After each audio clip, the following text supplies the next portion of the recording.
Bonjour à toutes et à tous. D'abord, je tiens à remercier Mekeba pour l'invitation. C'est vraiment un grand plaisir. Avec vous, je souhaite aborder le sujet de la temporalité de l'exil. Merci. En me focalisant sur l'expérience des réfugiés syriens en Turquie.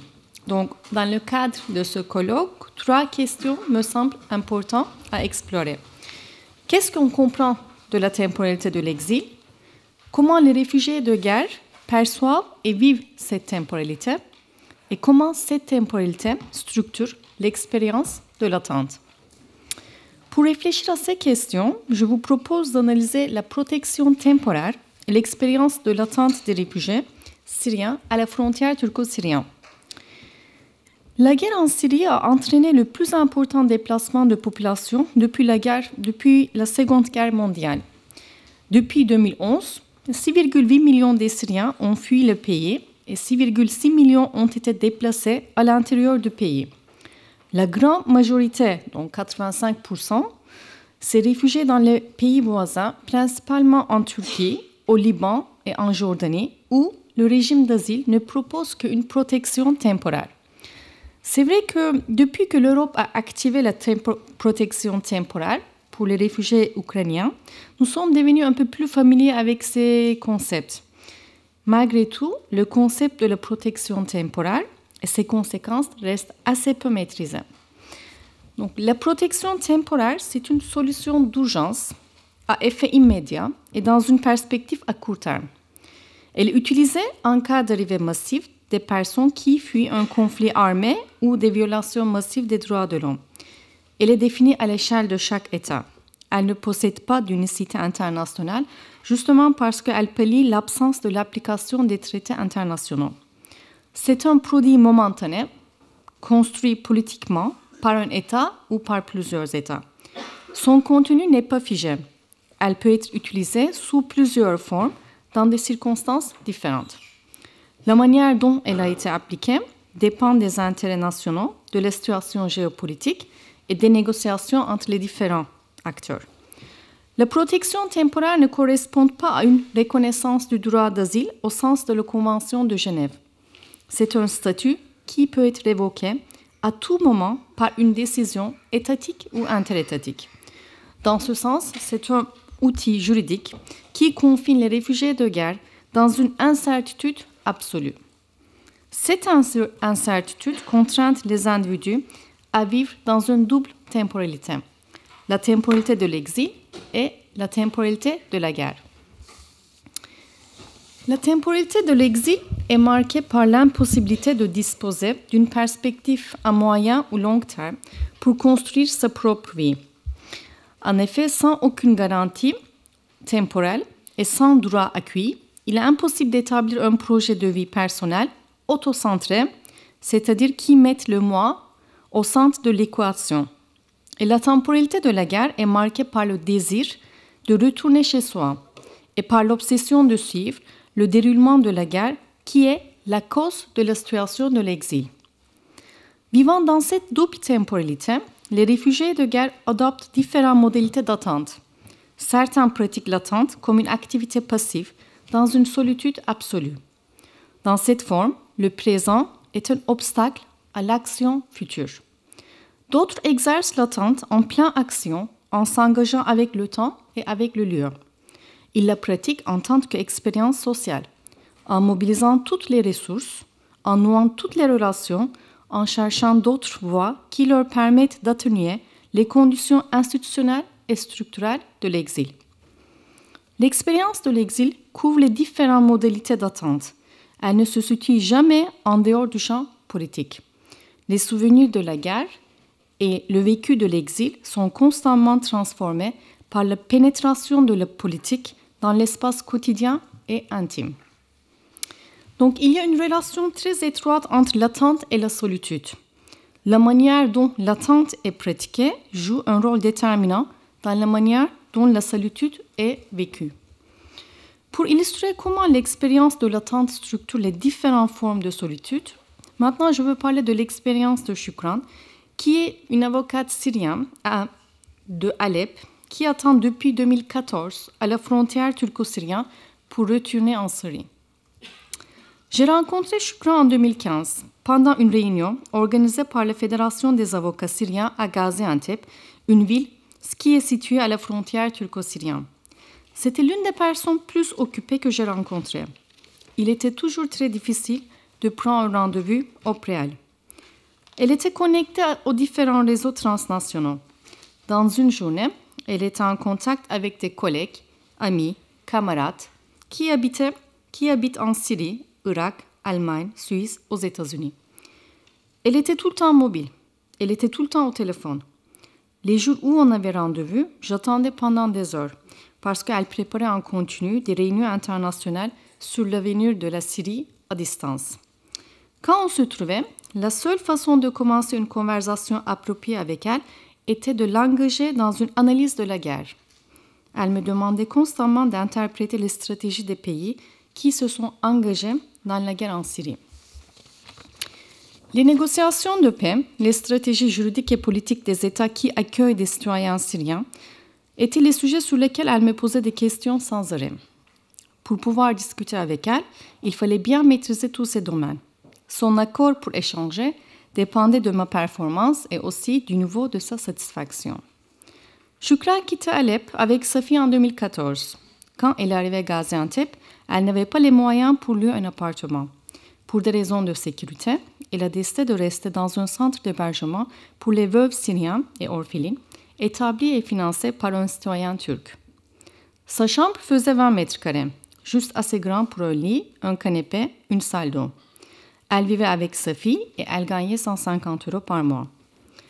Lors de nos premiers échanges, elle a précisé clairement qu'elle voyait sa présence à Gaziantep temporaire. Pour elle, Gaziantep était la ville où elle attendait. C'est ce qu'elle faisait tous les jours. Elle attendait. Elle espérait avec tout son cœur que cette attente ne durerait pas longtemps. Dans l'expérience de Shukran, son attente n'était ni nostalgique ni nihiliste. Son attente était active. Sa vie était pleine d'incertitudes comme tous les citoyens syriens en Turquie. Éviter toutes sortes de confrontations directes avec l'administration locale, avec les membres de la société d'accueil, était son objectif. Elle ne critiquait jamais la politique du pays d'accueil. Elle constatait souvent que la vie en Turquie était beaucoup plus supportable que celle des réfugiés syriens en Jordanie, en Égypte, au Liban, même en Europe. Shukran n'avait pas les ressources matérielles pour se protéger et pour protéger sa fille.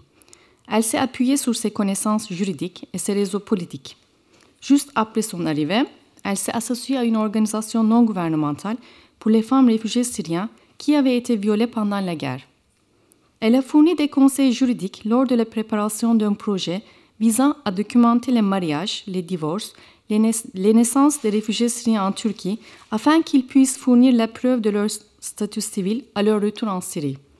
Son activisme l'a reliée à d'autres cercles de la diaspora politique syrienne qui préparaient une nouvelle constitution qui serait utilisée pendant le processus de transition politique. Elle trouvait alors la politique d'État d'accueil accueillante. Pour sa part, elle veillait à ce que ses activités ne rentrent pas en conflit avec les intérêts de l'État où elle attendait son retour. Elle faisait aussi l'effort de rien demander. Par exemple, elle ne s'attendait pas à recevoir une aide financière ou un soutien de la part de l'État. Son investissement dans le présent et le futur reposait sur la possibilité de retour et cette relation de non-attente lui rendait la vie supportable en Turquie. Elle avait une mobilité qui lui permettait de réaliser ses idées et projets. Elle savait qu'elle pourrait continuer et protéger sa volonté si elle maintenait sa mobilité et son engagement politique pour l'avenir de la Syrie. Toutes ses opinions ont changé en juin 2017, lorsqu'elle a été arrêtée à l'aéroport d'Istanbul. Elle était en train de partir en Suisse, avec un visa attribué par le consulat de Suisse de Turquie. L'objectif de sa visite était de rencontrer des acteurs publics de la diaspora syrienne. Elle a été arrêtée par la police des frontières de Turquie qui a prétendu que son passeport syrien était faux. Elle a été immédiatement amenée dans un centre de détention et emprisonnée pendant une semaine. Pour les premières fois depuis son arrivée, Shukran n'a pas pu surmonter l'effet de ce qu'elle subissait. Elle a par la suite décrit ce moment ainsi. « J'ai perdu la tête, je l'ai complètement perdue. Je suis devenue folle. et ils m'ont laissé partir quand ils m'ont vu dans cet état. C'est ce qu'elle avait vécu en rétention l'a paralysée pendant longtemps. Tous ses efforts pour éviter les interactions avec les structures de pouvoir s'étaient effondrés. Son passeport syrien a été confisqué par l'administration turque et elle a été détenue au centre de rétention sans savoir pourquoi. C'est la première fois qu'elle se sentait désespérée, seule et isolée. Sa détention était également une menace pour son sentiment de liberté en tant que militant politique et un rappel du pouvoir de l'État turc sur son corps et son âme. On lui rappelait que son statut était temporaire. On lui a fait connaître les limites de la vie en tant que réfugiée en Turquie. Elle n'avait plus de passeport, elle n'avait plus de mobilité. Dans ce contexte, son désir de poursuivre son engagement militant n'a pas disparu, mais il a été rompu. Attendre en Turquie la fin de la guerre en tant que militante lui permettait de construire activement sa solitude. C'était sa mobilité et son activisme qui lui avaient permis de vivre la temporalité de l'exil et de la guerre sans se sentir isolé. En fait, le récit de Shukran nous montre qu'il y a des différentes formes de solitude dans l'expérience de l'attente. Il y a une différence entre se sentir isolé et vivre dans une solitude qui est construite. Depuis son arrivée en Turquie, elle vivait dans une solitude. Elle a un statut temporaire et ce statut temporaire rendait son contrat social précaire. Elle n'a aucune relation amicale qui pourrait lui proposer en fait une interaction sociale. Elle ne parle jamais avec des résidents réguliers ou permanents de la ville où elle attend. Malgré tout, jusqu'à sa rétention, elle ne se sentait jamais seule. Elle ne se sentait pas dans une situation d'isolement. Elle échangeait quotidiennement par téléphone avec ses collègues, camarades, amis à travers le monde. Elle participait tous les jours à des réunions à distance. Quand elle n'était pas au téléphone ou en réunion, elle était en conversation avec elle-même. Tout l'univers qu'elle avait créé à distance via Internet autour de son activisme l'empêchait de se sentir seule, isolée de l'environnement social. Et toutes les relations et interactions qu'elle entraînait à distance rendaient supportable la précarité de son statut social. Ces actions confirmaient qu'elle était en situation de contrôle et elle maîtrisait sa destinée. Elle lui permettait de se sentir bien attachée à ses idées, à ses pensées, à ses objectifs.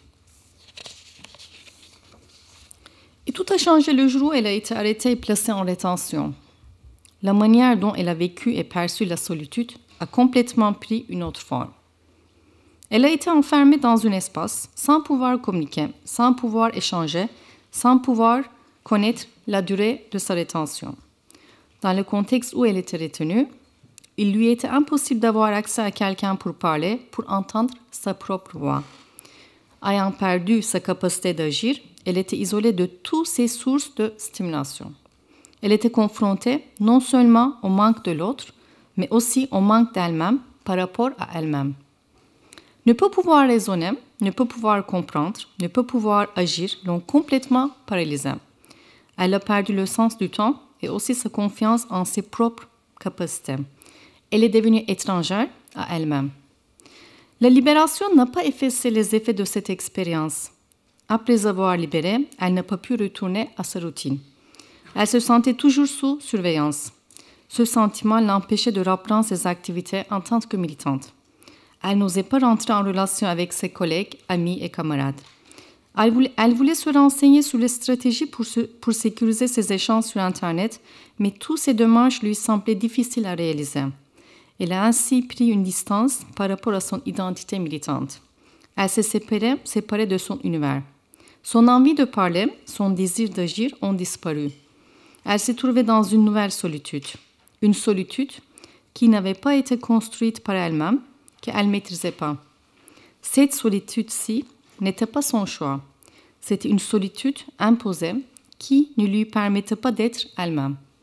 Cette solitude l'obligeait de subir les contraintes structurelles de la double temporalité. La temporalité de l'exil et la temporalité de la guerre. Merci.